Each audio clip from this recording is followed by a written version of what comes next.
नमस्कार मित्रों। आज की पंचतंत्र की कहानी का शीर्षक है नीला सियार। एक बार एक सियार भोजन की तलाश में इधर उधर भटक रहा था। वह उसके लिए एक अशुभ दिन था। उसे खाने के लिए कुछ भी नहीं मिल पा रहा था।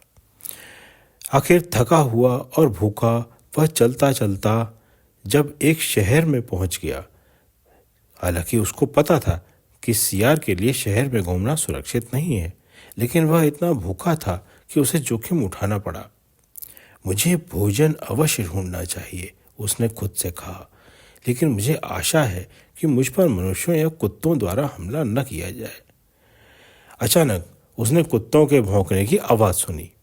उसे डर था कि वे जल्द ही उसके पीछे पड़ जाएंगे।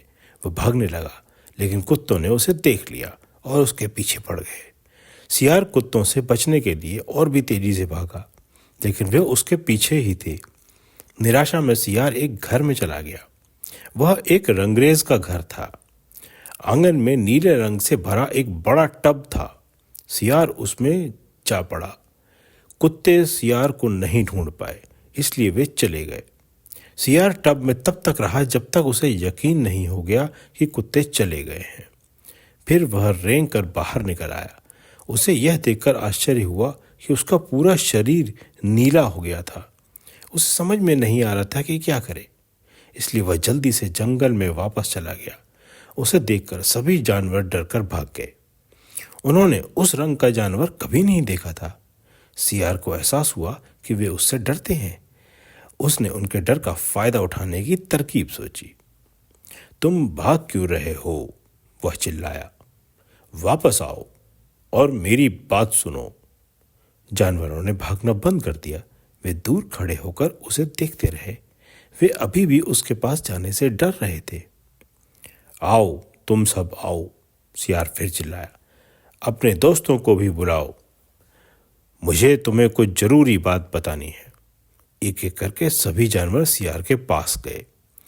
बाघ, हाथी, बंदर, खरगोश, हिरन और सारे जानवर वे उसके चारों ओर खड़े हो गए। तुम्हें मुझसे डरने की जरूरत नहीं है, सियार ने कहा। तुम सुरक्षित हो। भगवान ने मुझे तुम्हारा राजा बनाने के लिए यहाँ भेजा है। मैं तुम्हारी रक्षा करूंगा। जानवरों ने उसकी बात पर विश्वास कर लिया। महाराज, उन्होंने झुककर कहा, हम आपको अपना राजा मानते हैं। हम भगवान को धन्यवाद देते हैं कि उन्होंने आपको हमारे पास भेजा। कृपया हमें बताएं कि हमें क्या करना चाहिए।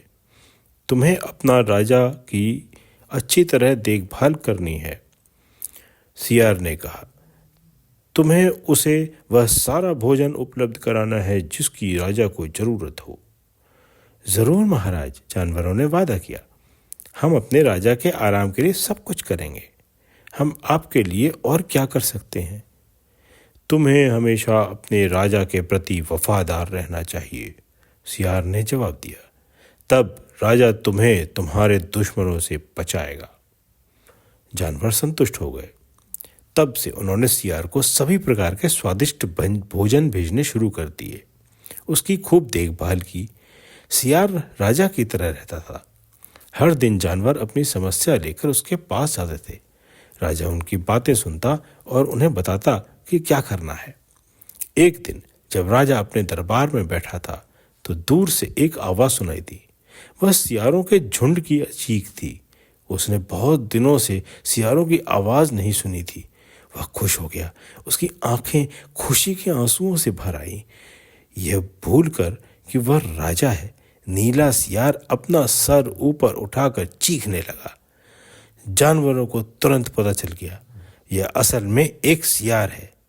वह उन्हें हमेशा से धोखा देता आया था। वे इतने क्रोधित हुए कि उसे टुकड़े टुकड़े करने के लिए उस पर टूट पड़े, लेकिन सियार पहले ही भाग